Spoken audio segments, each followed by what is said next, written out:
Motivational interviewing is probably the biggest part of our job. Being able to help the young people open up and decide what it is they want to do, helping them identify their goals, identify their barriers, and helping them accomplish their goals. But we show up where they're at. I think showing up where they're at and supporting them whatever that looks like is key.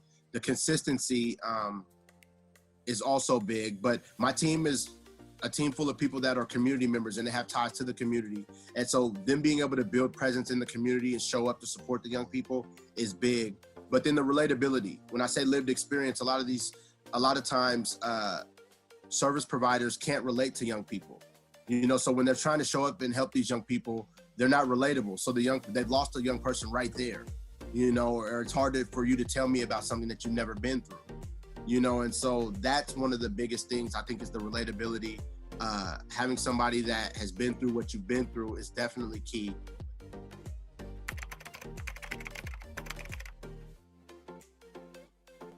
As far as our young people that we serve in the community, a lot of them are Black and brown, and I think it's just about helping them navigate different systems, and so we're helping them to find a voice and learn to advocate for themselves, but then also letting them know or starting that conversation about how society views them, and what is the narrative surrounding them, and then what do they want that narrative to be, and so I think that being able to connect young people to different services and help them navigate different systems is one thing, but then also helping them to learn to advocate for themselves is a totally different thing.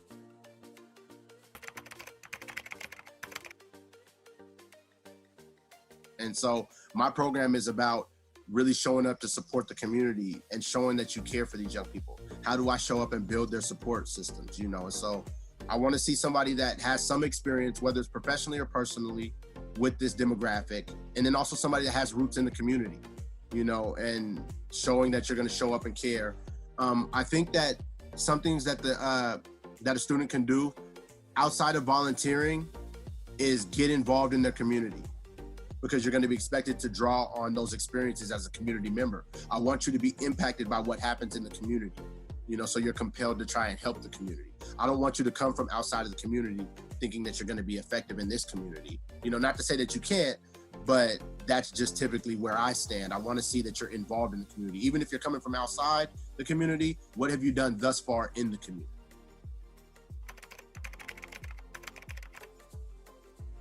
But code switching is the biggest thing. I think that knowing your audience and speaking to your expertise is big. Stay in your lane. Don't spread yourself too thin in conversation.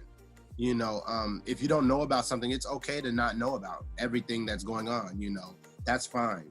So knowing your expertise, knowing your areas of your strengths and weaknesses is key. And then also leaning on your network. I think leaning on your network and your support systems will help you stand strong and show up in different spaces, and also research. If you don't know about something, you should probably do some research before you show up and just not know, but I think code switching and leaning on my network and my support systems, and then also just staying in my lane.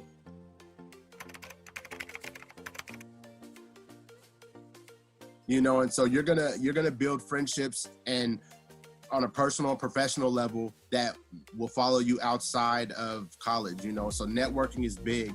You never know if somebody may be able to give you a job or give you a position somewhere down the line, or maybe they connect you to somebody that helps you down the road, so networking is big. And adaptability is probably the biggest thing that you're ever going to want to do. You don't know what life is going to throw at you. And so being able to adapt and remain resilient is, the biggest thing, but networking and adaptability are still two of the things that I think everybody's going to want to try to at least develop to some degree, and adaptability is going to involve you stepping outside of your comfort zone, so don't just stick with what you're used to and what works for you, challenge yourself, to step outside of your comfort zone. And being uncomfortable is something that you should get used to. That's the only way you're going to grow. Is to step outside of your comfort zone and get used to being uncomfortable. That's what I would say.